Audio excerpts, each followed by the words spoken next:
ओम नमस्ते जी। आपका स्वागत है आपका अपना चैनल आओ वेद पढ़ें में। इस चैनल पर केवल आचार्य प्रदीप कुमार शास्त्री जी का ऑनलाइन व ऑफलाइन शास्त्रीय कक्षाओं के वैदिक व्याख्यान उपलब्ध होंगे। अपने चैनल पर आने वाले वीडियो की सूचना पाना चाहते हैं तो लाइक और सब्सक्राइब करें तथा घंटी के बटन को दबाएं, जिससे कि वीडियो अपलोड होते ही सबसे पहले सूचना पा सकें। वेद पढ़ें पढ़ाएं, सुने सुनाएं, वेद का संदेश घर घर पहुंचाएं। ऋषि ऋण को चुकाएं, अपना कर्तव्य निभाएं, जीवन सफल बनाएं।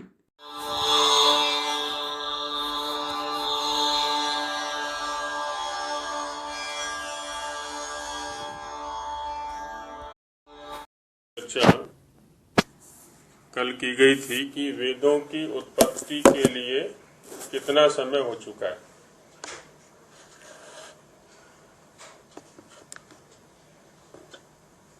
तो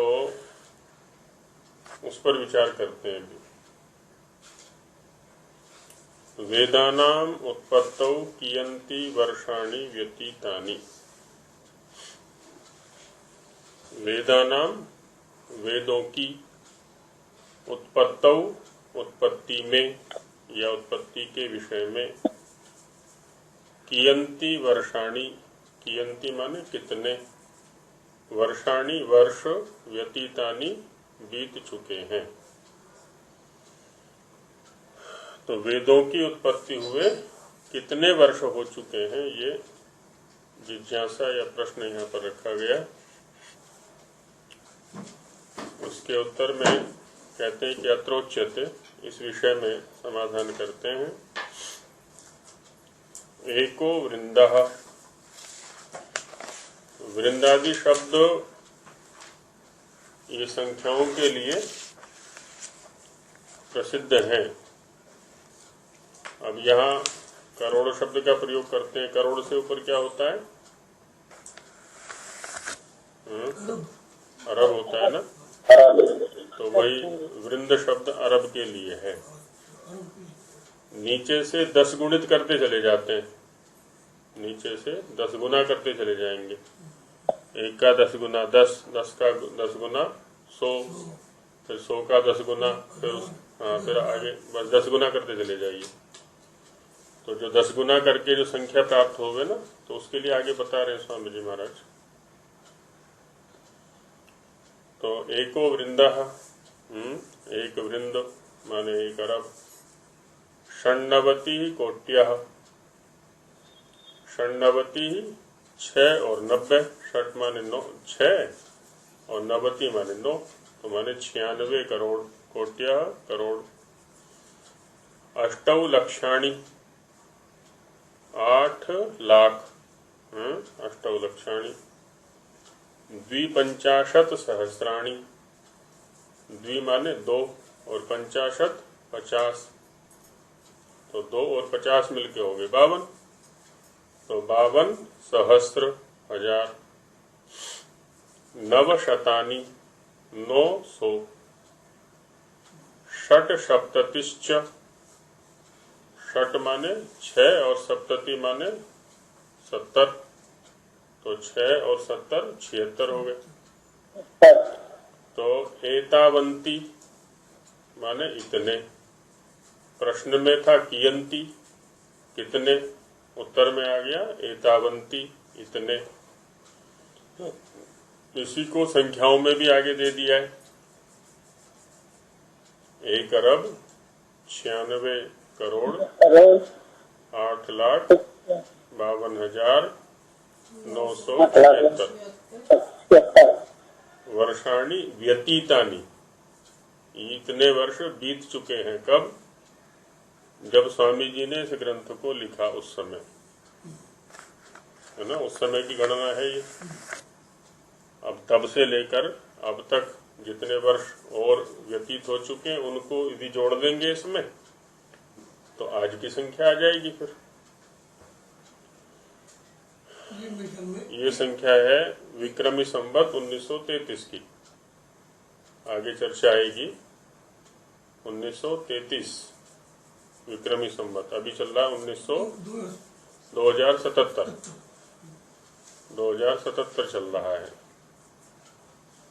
तो 2077 में से 1933 कम करेंगे तो कितने बनेंगे? 144। तो उतने वर्ष इसमें और जोड़ दें तो आज की संख्या आ जाएगी। 976 में यदि उतने वर्ष जोड़ देंगे तो फिर आज की संख्या बन जाएगी। ये वेदोत्पत्ति के आज की संख्या बन जाएगी।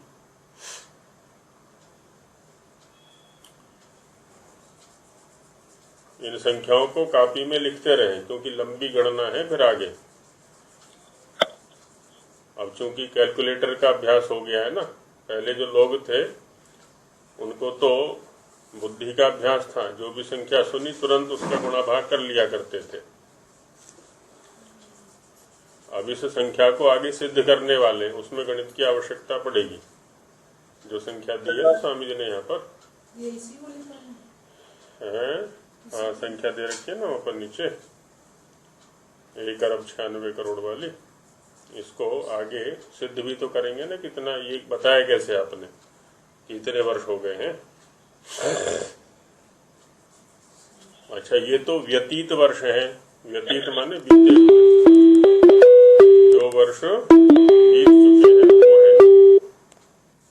इसमें प्लस भी कर देना कितना हो जाएगा? प्लस कितना? 144। तो आज क्या आ जाएंगे फिर?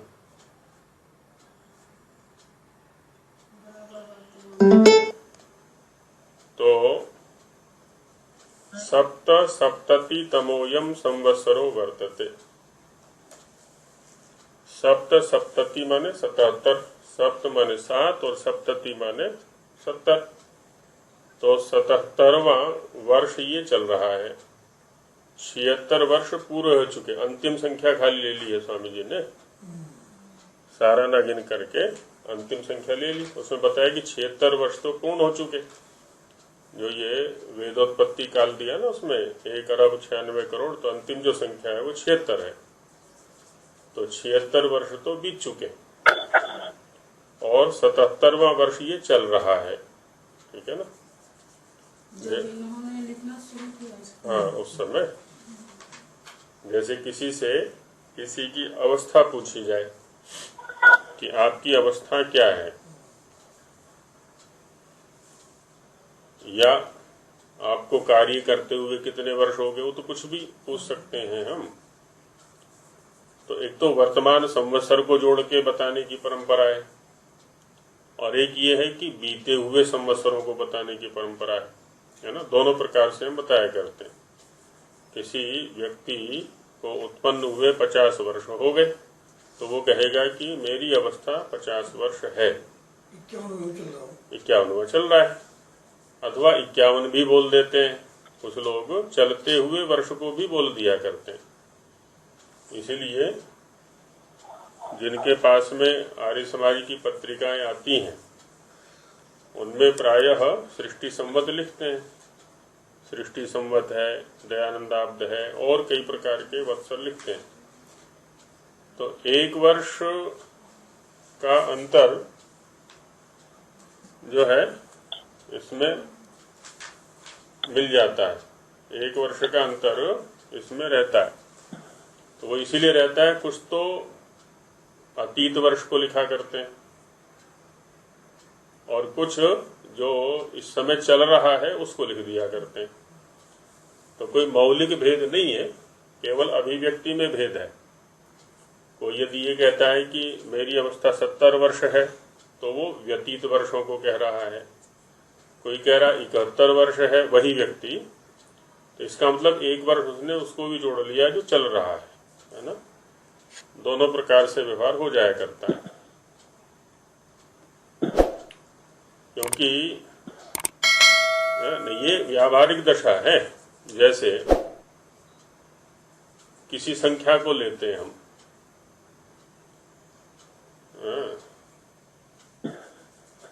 कोई संख्या ली तोल में ले ली जैसे हमने, या घड़ी की संख्या भी ले सकते हैं, जो ये काल को बताने वाली संख्या है ना।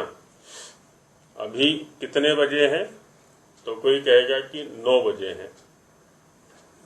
अब देखिए 9 संख्या की जो व्याप्ति है वो कहाँ तक है। अब 9 बजे है को तो ठीक 9 बजे ही बोलना चाहिए, लेकिन 9 बजने में जब 15 मिनट कम होते हैं तो उसको क्या बोलते हैं, वहां पर भी 9 संख्या है ना। 9:45 तो वहां पर भी 9 संख्या है, और 9:15 अधिक हो गए तो वहां भी 9 संख्या है। वहां तक भी माने 15 मिनट पहले से 9 संख्या चालू हो गई, और आगे 15 मिनट आगे तक भी 9 संख्या गई। अच्छा 9:30 हो गए, 9 संख्या वहां तक भी गई। यही चीज माप तोल में भी चलती है ना। 2.25 किलो, 2.25 किलो, या 2.5 किलो, या 3.5 किलो, ठीक है नहीं। तो उसमें क्या होता है, गत संख्या से भी व्यवहार होता है, और जो संख्या इस समय प्रचलित है, चल रही है, उससे भी व्यवहार होता है। जो डॉक्टर बन चुका है उसको तो डॉक्टर कहते ही हैं हम, लेकिन जो डॉक्टरी कर रहा है इस समय, प्रशिक्षण चल रहा है, उसकी शिक्षा चल रही है, उसको भी डॉक्टर कहना आरंभ कर देते हैं। ये पुरातन व्यवस्था है। अष्टाध्यायी में एक सूत्र आया हुआ है, चतुर्थ अध्याय में, तदधीते तद वेद, है ना।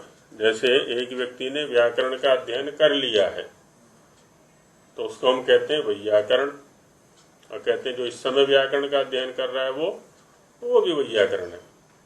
तद अधीते, उसका अध्ययन करता है, तो व्याकरण का जो अध्ययन कर रहा है वो भी वैयाकरण, या वेद का अध्ययन कर रहा है तो वैदिक, और जो वेदों का अध्ययन कर चुका है वो भी वैदिक, है ना। दोनों के लिए प्रयोग होता है।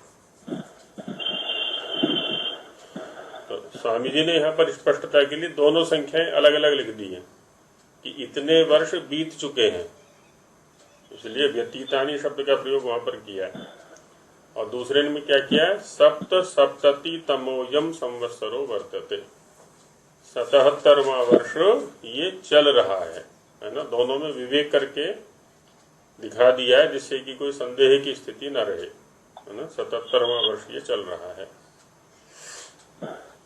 जैसे विक्रमी संवत से ये लिया गया ना, ये वेदोत्पत्ति काल है। विक्रमी संवत विक्रम के काल से लिया जाता है, तो उसको तो 2077वां वर्ष चल रहा है। तो ये संख्या आखिर कहाँ पर, कुछ तो निश्चित होगा ना उसकी अभी दिखा रहे हैं आगे विवरण, इसलिए मैं कह रहा हूँ कापी पेन साथ में लेके लिखें बैठे, जिससे कि आगे जो विवरण दिया जाएगा वो स्पष्ट होता रहे। हमें इसका प्रमाण देंगे अभी। इति वेदितव्यम, ऐसा जानना चाहिए। जैसा पहले मैंने संकेत किया था कि संख्याओं को लिखने और कहने की सामान्य जो पद्धति है वो है अंकानाम वामतो गति। सामान्य रूप से हम बाएं से दाएं लिखते हैं ये लिपि को, जो ब्राह्मी लिपि है या ये है अपना देवनागरी है, इसको बाएं से दाएं लिखते हैं, लेकिन संख्याओं को हम दाएं से बाएं लिखते हैं। माने इकाई से बड़ी संख्या की ओर लिखते चले जाते हैं। लेकिन यहाँ पर देखिए बताने के जो क्रम है, पहले बड़ी संख्या को बताया एको वृंदः, फिर उससे छोटी को बताया षण्णवति कोट्यः, जैसा अंग्रेजी में बोलते हैं या और है सामान्य अभ्यास में। तो ज्यादा बड़ी संख्या है तो उसको ऐसे भी, तो वहां पर क्या ना विशेषण साथ में देना पड़ेगा, एको वृंदः षण्णवति कोट्यः आदि आदि जो भी है ना, कि ये करोड़ है तो ये अरब है तो ये लाख है आदि आदि। एतावन्त्येव वर्षाणि वर्तमान कल्प सृष्टेश्चेति। अब यहाँ दो वस्तुओं का के काल का परिमाण बताया। एक तो वेदोत्पत्ति का, क्योंकि प्रश्न वेदोत्पत्ति को लेकर के था वैसे मुख्य रूप से। और स्वामी जी यहाँ पर क्या कह रहे हैं कि एतावन्त्येव वर्षाणि, इतने ही वर्ष, वर्तमान कल्प सृष्टेश्च, जो वर्तमान कल्प की सृष्टि है उसके भी हुए हैं। दोनों का परिमाण यहाँ पर बताया। वेदों की उत्पत्ति का जो कालखंड है परिमाण है, और वर्तमान जो कल्प सृष्टि है उसका भी। अब इसका विस्तार से चर्चा आगे कर रहे हैं अभी, ये कल्प सृष्टि आदि की चर्चा अभी कर रहे हैं, तो उसको लिखते रहेंगे हम अभी आगे जब चर्चा चलेगी।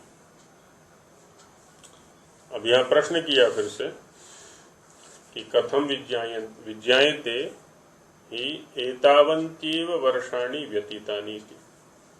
ये आपने कैसे निश्चय किया कि इतने ही वर्ष व्यतीत हुए हैं, न अधिक न कम, इतने ही वर्ष व्यतीत हुए हैं, ये कैसे निश्चय किया? कल्प सृष्टि मतलब कहना, आगे बता रहे हैं।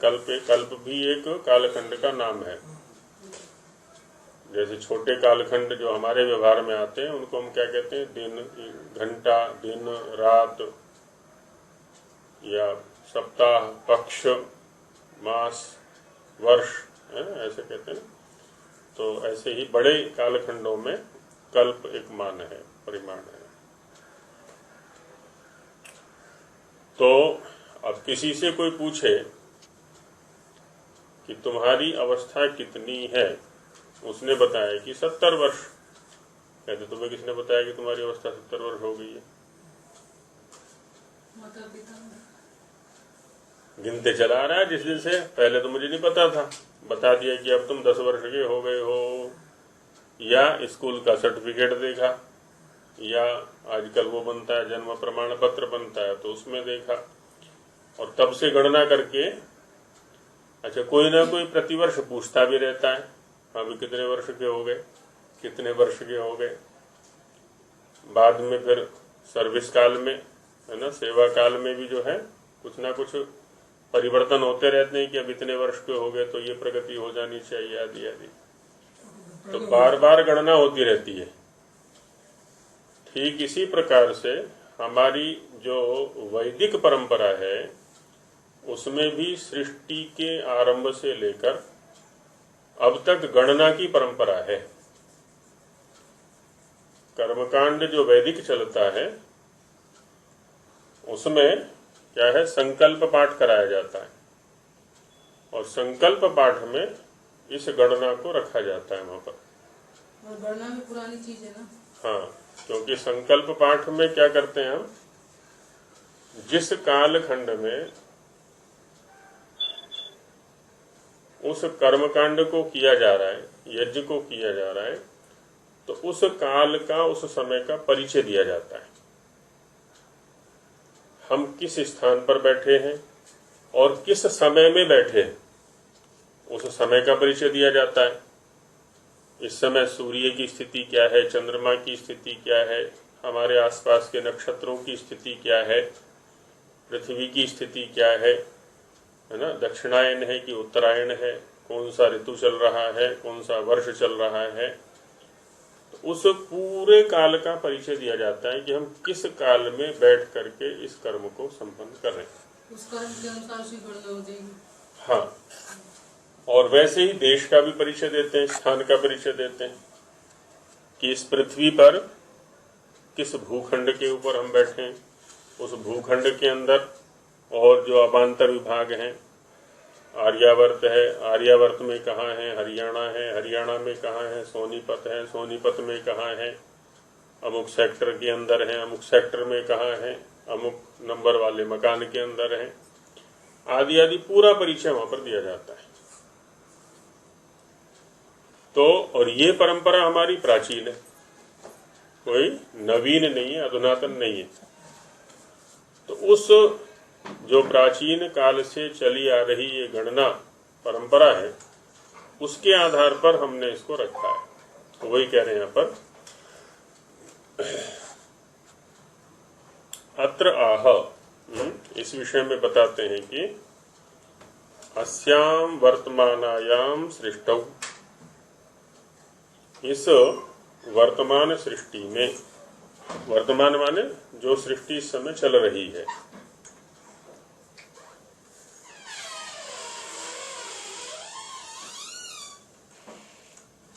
अस्यां वर्तमानायां सृष्टौ वैवस्वतस्य सप्तमस्य अस्य मनवंतरस्य।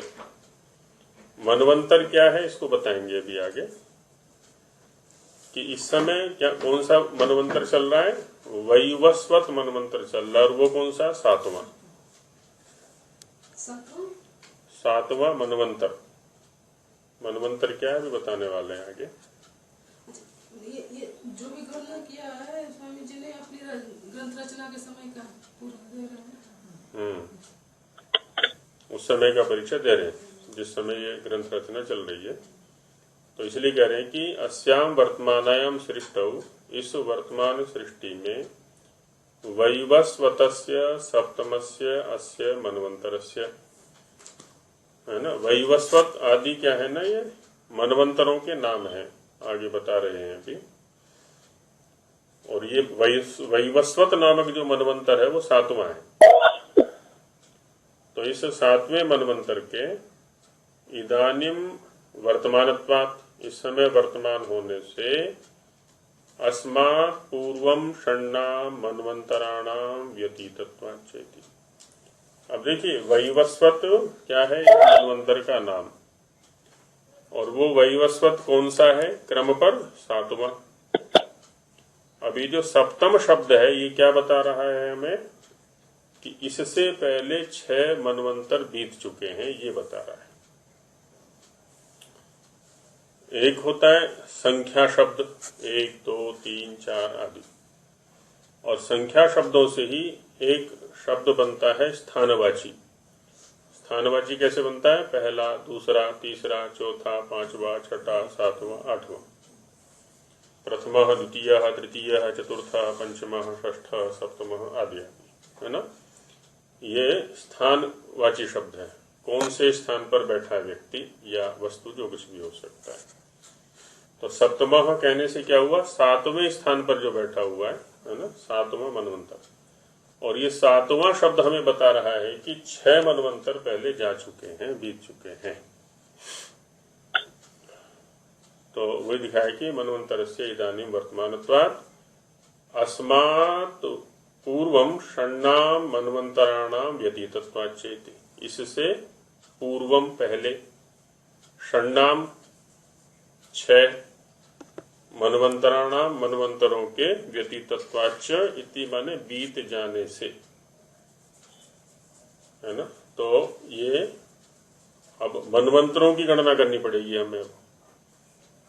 तो मनवंतरों की जब हम गणना करेंगे तो जो संख्या पीछे दी है 1 अरब 96 करोड़ वाली, वो हमारी आ जाएगी कि एक मनवंतर के अंदर कितने वर्ष होते हैं, उनकी यदि गणना करेंगे, फिर उसको क्या करेंगे, 6 से गुणा कर देंगे, तो 6 मनवंतरों की संख्या आ गई। अब 7वें मनवंतर का जितना कालखंड बीत चुका है अब तक, उसके अंदर जितने वर्ष आए उनको और उसमें जोड़ देंगे, तो फिर वो संख्या आ जाएगी जो लिखी गई है पीछे।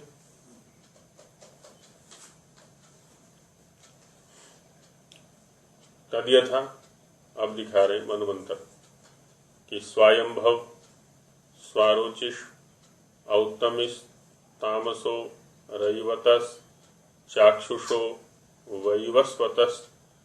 अब देखिए स्वायंभव जो मनवंतर है वो पहला हो गया, मनवंतर को ही मनु भी बोल देते हैं। तो स्वयंभव ये पहला हुआ, स्वारोचिष दूसरा मनवंतर, औत्तमी तीसरा हो गया, तामस चतुर्थ, रैवत पंचम, चाक्षुष षष्ठ। ये मनवंतरों के क्रमशः नाम हैं जो ज्योतिष के ग्रंथों में यथावत उपलब्ध हैं। और वैवस्वतश्चेति सप्त एते मनवः, मनु है ना। देखिए अब यहाँ पर मनु शब्द का प्रयोग कर दिया स्वामी जी ने। मनवंतर और मनु दोनों शब्दों का प्रयोग ज्योतिष के ग्रंथों में मिलता है। तो ये 6 मनु हो गए या 6 मनवंतर हो गए। यहाँ मनु किसी व्यक्ति का नाम नहीं है, अपितु तो इस कालखंड विशेष का नाम है ये। तो सप्तैते मनवः, ये 7 मनु हो गए वैवस्वत के 7। अच्छा, आगामिनः सप्तच सावर्ण्यादय, है ना, तथा सावर्ण्यादयः आगामिनः सप्तच, सावर्णी आदि आगे आने वाले 7 और हैं। तो मनवंतर में भी 2 भाव हुए हैं फिर ये?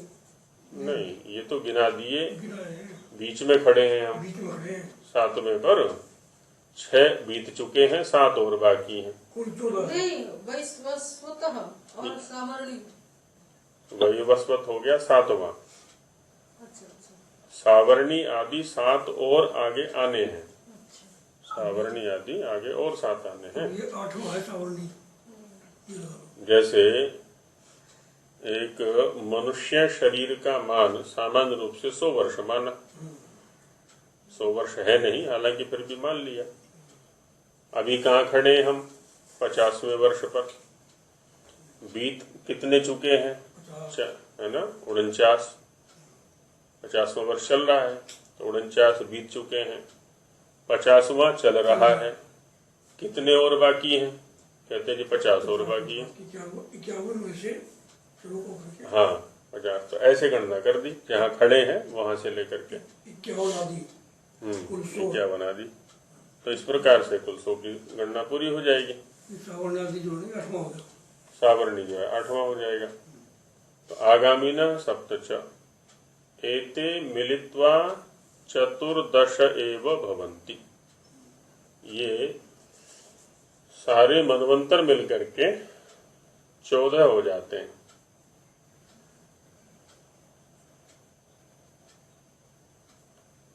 अब देखिए यहाँ पर, है ना, 14 मनवंतर हो गए। तत्र 1 ही चतुर्युगानि ही एकैकस्य मनोः परिमाणं भवति। तो उसमें चाहे तो आप 14 मनवंतर लिख लें। अच्छा, अब एक मनवंतर का परिमाण क्या है वो बता रहे सामने। एक मनवंतर का परिमाण क्या है? 71 चतुर्युगी। तत्र माने इन मनुओं में 1 माने 71, 1 और 70 माने 70, तो 7 और 1 71। क्या? चतुर्युगानी, 4 युग, है ना। 71 चतुर्युग, 4 युगों का जो एक समुदाय है उसको कह दिया चतुर्युग। तो 71 चतुर्युगी या 71 चतुर्युग का क्या होता है? एक मनु या एक मनवंतर। एक मनवंतर बराबर 71 चतुर्युग या चतुर्युगी लिखते हैं उसको, या 71 चतुर्युग बराबर एक मनवंतर लिख लें, चाहे एक मनवंतर बराबर 71 चतुर्युग लिख लें। हाँ, अब यहाँ पर युग को नहीं खोला है, युग को खोला है इन्होंने हिंदी में, है ना। युग को समझने के लिए हिंदी में चलिए थोड़ा सा।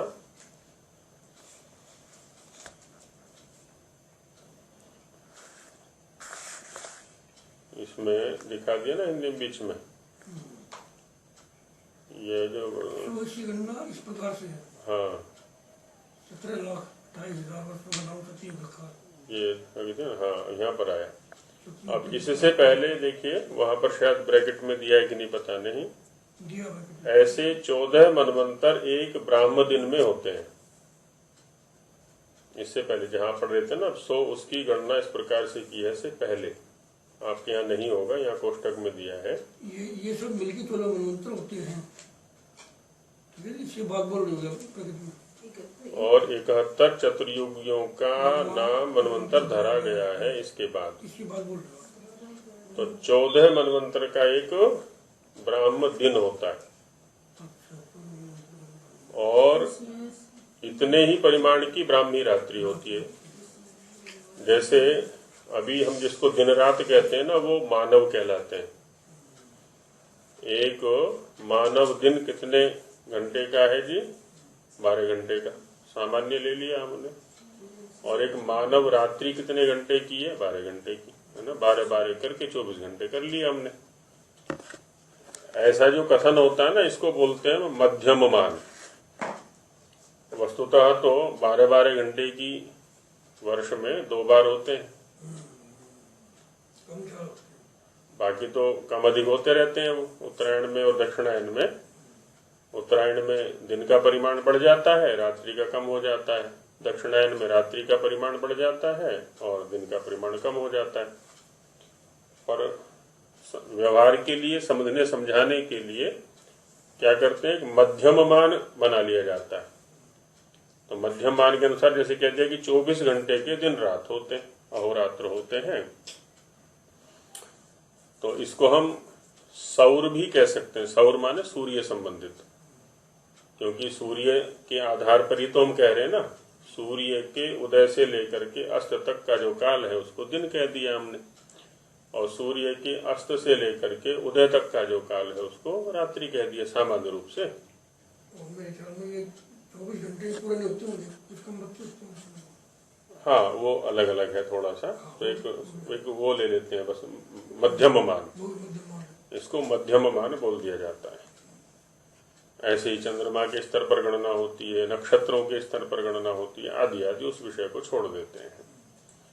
तो हम इसको सौर या पार्थिव भी कह सकते हैं। पृथ्वी का एक भ्रमण अपनी धुरी पर, है ना, वो क्या है, 24 घंटे में हो जाता है। तो जब हम सूर्य के सामने होते हैं पृथ्वी पर तो उसको दिन कह देते हैं, और जब सूर्य की अपेक्षा हम पीछे चले जाते हैं तो उसको रात्रि कह देते हैं, क्योंकि अब पृथ्वी की छाया हमारे ऊपर पड़ रही है, सूर्य के सामने ना हो करके, है ना। अभी सूर्य सामने है तो क्या है, दिन हो रहा है यहाँ पर, और फिर घूमते घूमते ऐसे हो गए तो पृथ्वी की छाया हमारे ऊपर आ गई, सूर्य पीछे हो गया। अब इनके लिए दिन हो गया और हमारे लिए रात्रि हो गई, ठीक है नहीं। तो इसमें माने जिस बिंदु से अब आरंभ होगा घूमना पृथ्वी का, उसी बिंदु पर पहुंचने में कितना समय लगेगा, 24 घंटे। तो वैसे ही ब्राह्म दिन और ब्राह्म रात्रि कितने हो गए, 14 मनवंतर के। 14 दूना 28, 28 मनवंतर के हो गए। 1 मनवंतर में कितनी चतुर्युगी है, 71। अब 71 को 28 से गुणा कर दें। 1 मनवंतर में 71 चतुर्युगी, और उस 71 को 28 से गुणा कर दें, तो जो चतुर्युगी हमारे सामने आएंगी वो क्या कहलाएगा, एक ब्राह्म अहोरात्र। 1 मनवंतर में 71 चतुर्युगी, और एक दिन में 14 मनवंतर, और रात्रि में भी 14 मनवंतर, 28 मनवंतर हो गए। तो इसमें तो 28 गुणा में 71 गुणा में 28 के जोड़े, 1 मनवंतर में 71 चतुर्युगी, हाँ, एक दिन में 14 मनवंतर, हाँ, और 14 ही मनवंतर रात्रि में हो गए। रात्रि का परिमाण 14 दूना 28, 28 ही क्या हो गए, मनवंतर। और 1 मनवंतर में कितने चतुर्युगी, 71। तो 28 मनवंतरों में कितनी चतुर्युगी, तो उसके लिए परस्पर गुणा कर दें इनको आपस में, तो फिर क्या होगा, जी, दिन और 14 मनवंतर की ही एक रात्रि, तो कुल मिला के 28 मनवंतर हो गए।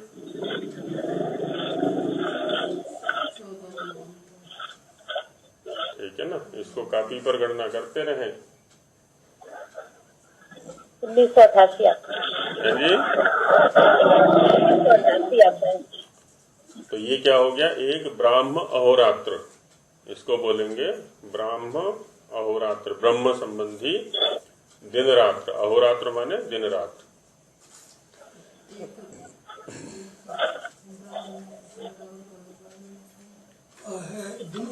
अह माने दिन और रात्रि रात हो गया। हाँ, दिन रात। तो वे कह रहे हैं कि ऐसे 14 मनवंतर एक ब्राह्म दिन में होते हैं और इतना ही परिमाण ब्राह्मी रात्रि का भी होता है। अच्छा, अब हमने क्या किया है, अभी मनवंतर का परिमाण जाना और ब्राह्म अहोरात्र का परिमाण जाना। एक ब्राह्म अहोरात्र में 28 मनवंतर होते हैं। ठीक है। अच्छा, अब एक मनवंतर में क्या है बताया इन्होंने, 71 चतुर्युगी। अब एक चतुर्युगी का क्या परिमाण है? मनवंतर का परिमाण हमारे सामने आया, उसके आधार पर अहोरात्र के परिमाण को जाना हमने। बाकी एक चतुर्युगी का क्या परिमाण है ना, उसको देखें तो वो दिखाते हैं। सो इसकी गणना इस प्रकार से है कि 17,28,000 वर्षों का नाम सतयुग है।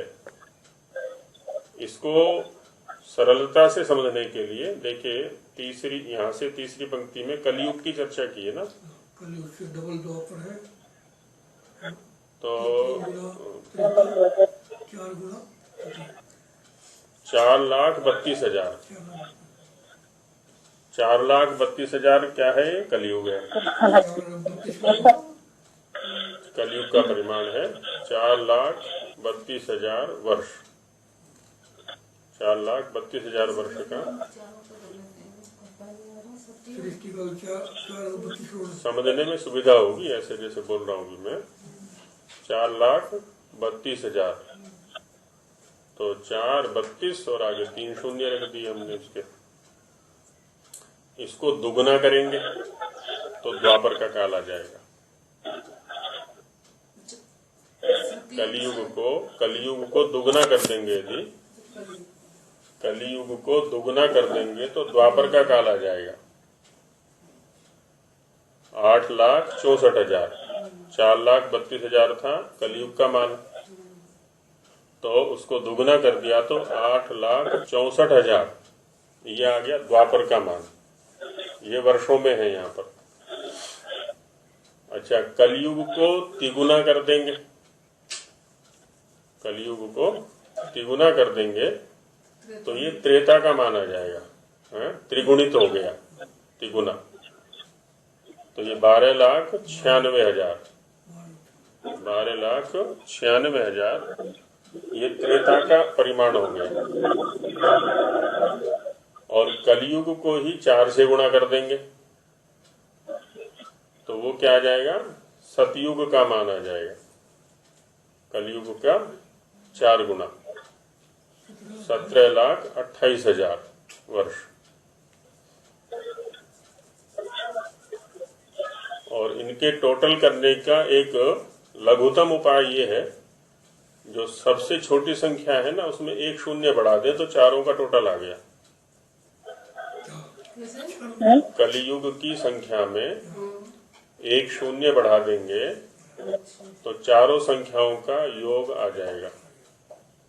सृष्टि का भी 4,32 है ना। ये एक सामान्य सिद्धांत है। जैसे हम पहाड़ा पढ़ते हैं, कोई भी पहाड़ा पढ़े, 2 का पढ़ा हमने, 2 एकम 2, 2 दूनी 4, 2 तिया 6, 2 चौक 8, 2 4 6 8 का मान कितना हुआ? 2 में 1 शून्य बढ़ा दे, 2 एकम 2, 2 दूनी 4, 2 तिया 6, 2 चौक 8, 4 तक गए ना हम गुणा करते करते। इन चारों अंकों का जोड़ कितना है?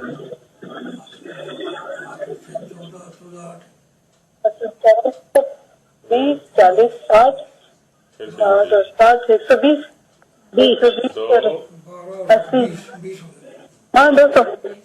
20 बैठेगा ना।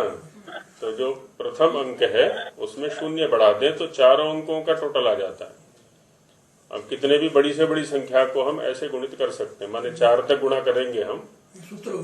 हाँ, तो चारों अंकों का जो वो आएगा, योग आएगा, वो पहली संख्या का 10 गुना होगा। पहली संख्या का 10 गुना वो कहलाएगा।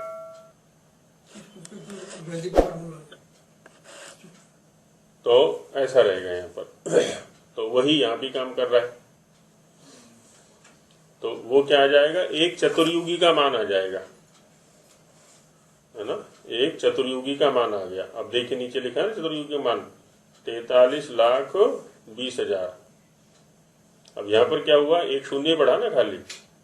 कलयुग की संख्या में एक संख्या बढ़ा दी हमने, एक शून्य बढ़ा दिया है, तो चारों का टोटल आ गया, चारों संख्याओं का या चारों युगों का जो योग है वर्षों का, वो आ गया हमारे सामने 43,20,000। ये किसका परिमाण है, एक चतुर्युगी का, एक चतुर्युगी का परिमाण है। अब इसको यदि हम 71 से गुणा कर देंगे, 43,20,000 को यदि 71 से गुणा कर देंगे तो किसका मान आ जाएगा, एक मनवंतर का, वर्षों में, एक मनवंतर का वर्षों में मान आ जाएगा हमारा। एक मनवंतर में कितने वर्ष होते हैं, ये मान हमारे सामने आ जाएगा। एक मनवंतर में कितना वर्ष था?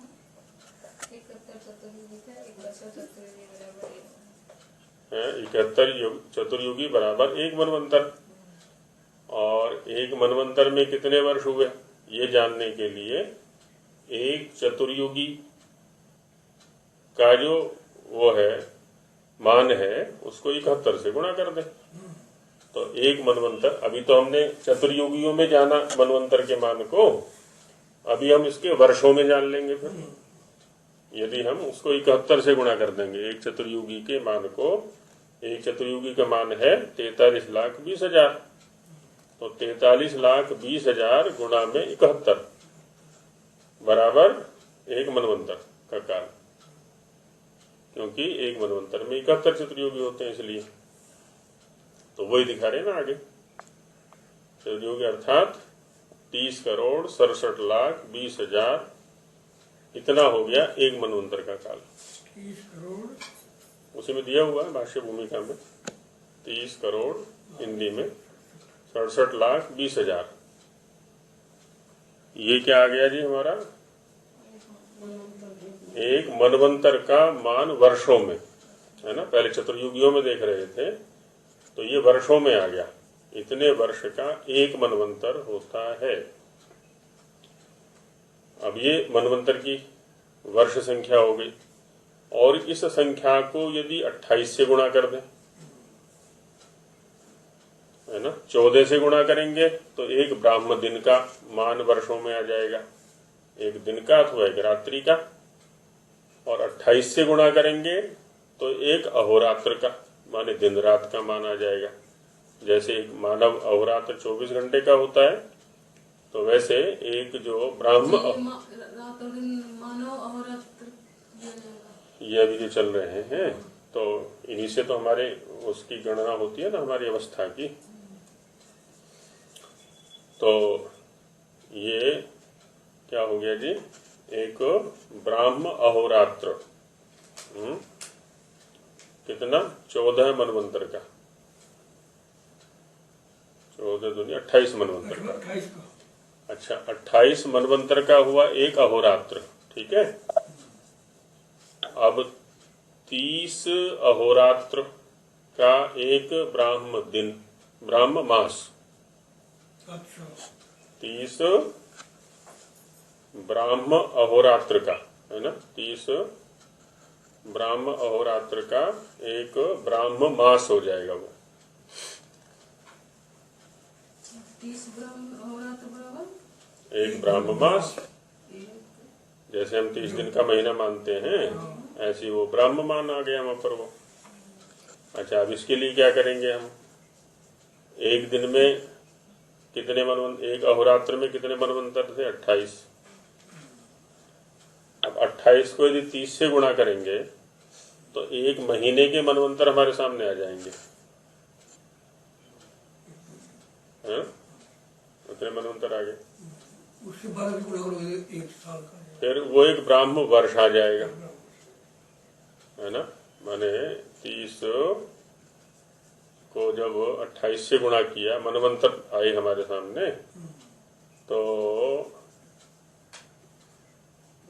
उतने को यदि 12 से गुणा करेंगे तो एक ब्राह्म वर्ष आ जाएगा, और उसको जब 100 से गुणा करेंगे तो ये एक पूर्ण ब्राह्ममान आ गया, ब्रह्मा की आयु। इसको कहते हैं ब्रह्मा की आयु।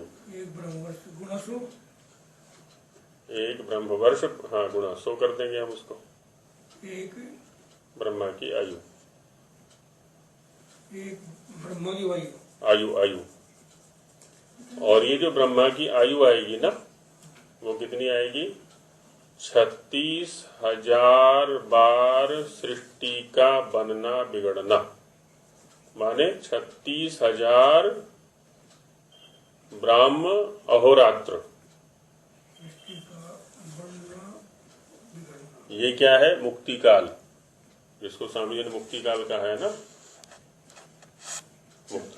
36,000 बार सृष्टि का बनना बिगड़ना है, इसको मुक्ति काल या परांत काल कहा हुआ है। परांत काल भी यही है और मुक्ति काल भी यही है, और ब्राह्ममान भी यही है, ब्रह्मा की आयु भी यही है ना। ब्रह्मा की आयु कहें, परांत काल कहें, मुक्ति काल कहें, बात एक ही है। 36,000। अब इसको है ना छोटी गणना में समझने का प्रयास करते हैं तो फिर वो गणना अपने आप आ जाएगी सामने। एक सूत्र बताते हैं, है ना। ब्रह्मा वाले परिमाण को समझने के लिए एक सूत्र छोटा सा लेते हैं। मानव अहोरात्र, ठीक है, दिन रात हमारे जिनमें हम जी रहे हैं, सो रहे हैं, खा पी रहे हैं, जो भी है, 30 अहोरात्र का एक मास। लिख लीजिए, 30 अहोरात्र कह लें या दिन रात कह लें, है ना। 30 अहोरात्र, ये मध्यम मान चल रहा है हमारा सारा, ध्यान रखना। 2-4 घंटे ऊपर नीचे होता है जब पूरी सूक्ष्म गणना की जाती है। तो 30 मानव लिख लें, चाहे सौर भी लिख सकते हैं इनको, जैसा भी अपनी सुविधा के लिए, है ना। 30 मानव अहोरात्र बराबर एक मास, या कह लें इसको मानव मास भी कह सकते हैं, है ना। मास को ही हम मानव मास भी कह सकते हैं। हाँ, बस मानव मास कर लें इसको। 30 मानव अहोरात्र बराबर एक मानव मास, ठीक है। एक मानव रात्र बराबर एक मानव दिन, ठीक है। अब 12 मानव मास बराबर एक वर्ष।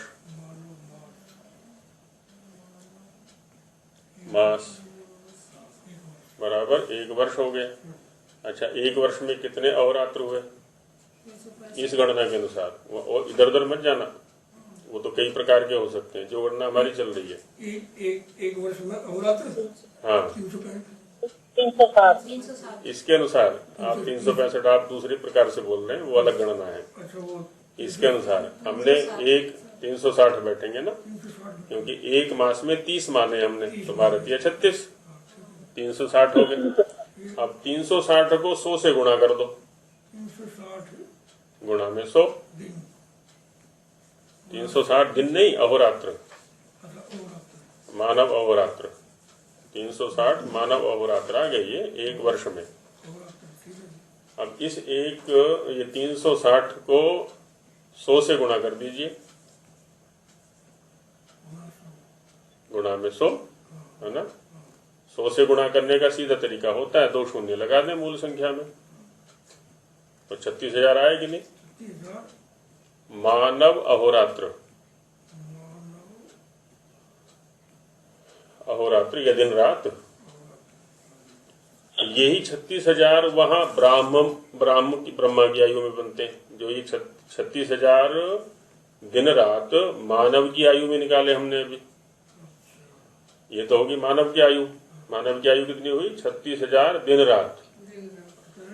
अब यदि हम दिन को सृष्टि कहें और रात को प्रलय कहें, दिन को सृष्टि कहें क्योंकि दिन में तो सारे काम करते हैं, रात को तो सो जाते हैं हम जाकर के, तो रात्रि हो गई प्रलय और दिन हो गया ये जो दिन है ये सृष्टि हो गई। तो एक मानव आयु में कितनी बार सृष्टि और प्रलय हो गई? 36,000 बार। हो गई कि नहीं हो गई? वहां बड़े सृष्टि और प्रलय हो रहे हैं ब्रह्मा की आयु में, तो वो भी 36,000 बार हो गए। 36,000 ब्रह्म अहोरात्र हैं? ब्रह्म अहोरात्र। हाँ, जब वहां जाएंगे उसकी गणना हम मनवंतरों के या चतुर्युगियों के आधार पर करेंगे। 30,000 ब्रह्म अहोरात्र। हाँ, तो इसी को कहा स्वामी जी ने, मुक्ति का काल कितना है जी? 36,000 बार सृष्टि का बनना बिगड़ना। बनना माने दिन और बिगड़ना माने प्रलय या रात्रि। एक प्रांत काल होगा ना। हाँ, एक प्रांत काल हो जाएगा फिर वो। तो ऐसे मानव आयु की गणना के आधार पर हम ब्राह्म मान को गिन सकते हैं। एकदम यही संख्या चलती है वहां पर, उसका परिमाण बड़ा हो जाता है ना, ऐसा रहता है। ये 365 वाला किस आधार पर करते हैं? वो अलग है, उसको फिर कभी चर्चा में ले लेंगे। क्योंकि होता क्या है, सूर्य सिद्धांत के अंदर कई प्रकार के मान दिए हुए हैं। सौर मान है सूर्य के आधार पर, चांद्रमान है चंद्रमा के आधार पर, नक्षत्र मान है नक्षत्रों के आधार पर। और जी ये क्या कहते हैं, जो ये मुक्ति का काल बताया है, ये ब्राह्म मास है ना? ब्राह्म मास है ना ये? मान कह लें, परिमाण कह लें, ब्रह्मा की आयु कह लें। अच्छा, ब्राह्म मान। हाँ, न शब्द है सर्वत्र। मान परिमाण ब्रह्मा की आयु कह लें उसको। 36,000 अहोरात्र मानव। 36,000। हाँ, 36,000 हो गया अहोरात्र। तो हमारे भी 36,000 दिन रात मान है, मनुष्य की आयु के भी, और ब्रह्मा के भी 36,000 दिन रात ही परिमाण है आयु का। अब उसको अच्छा, अभी हमने कहाँ तक पहुंचे थे? उसमें मनवंतर की संख्या देख ली, चतुर्युगी की संख्या देख ली थी ना। अब उससे आगे की जो है ना कल चलेंगे, क्योंकि बड़ी संख्या है, थोड़ा सा और अभ्यास कर लेंगे तो कल पूरी कर लेंगे। वैसे मोटे मोटे रूप में तो सारी बता दी है, उसी की चर्चा अब आगे की जाएगी, है ना। इसको चाहे तो एक बार पढ़ लें, पढ़ करके आएंगे तो और अच्छा जल्दी समझ में आ जाएगा। संस्कृत भी हिंदी भी पढ़ लें, और चाहे तो लिख करके भी अभ्यास कर लें अपने स्तर पर, थोड़ा सा कर लेंगे तो अच्छा रहेगा। तो शेष चर्चा कल कर लेंगे इसके। ओम नमस्ते आचार्य जी। नमस्ते जी। गिनना सृष्टि गिनना हाँ, वो भी आचार्य जी, जी बोलिए। वो जो मोहन कृति आस पत्रक है जो जी, तो उस हिसाब से सही है बिल्कुल, जो उन्होंने वो सलाह रखा है, जिसको मैं मान के चल रहा हूँ अभी। हाँ, उसका भी जो भेद आता है उस पर भी चर्चा कर लेंगे। 2 प्रकार की सृष्टि गणनाएं चल रही हैं। एक है 1 अरब 96 करोड़ वाली, दूसरी है 1 अरब 97 करोड़ वाली। तो वेदवाणी है, वेदवाणी में या मोहन आर्ष पत्रक में 1 अरब 97 करोड़ वाली संख्या चलती है, और अन्य जो आर्य पत्रिकाएं हैं उनमें 1 अरब 96 करोड़ वाली चलती है। ये अंतर क्यों है, इस पर भी हम चर्चा कर लेंगे। चर्चा में आनंद तब आएगा जब इसको पढ़ करके आएंगे आप लोग। ठीक है, धन्यवाद। ये अंतर क्यों है इसको स्पष्ट कर लेंगे हम कल। ओम सहना भवतु सहनौ भुनक्तु वीर्यं करवावहै तेजस्विनावधीतमस्तु मा विद्विषावहै। ओम शांति शांति शांति। सभी को नमस्कार।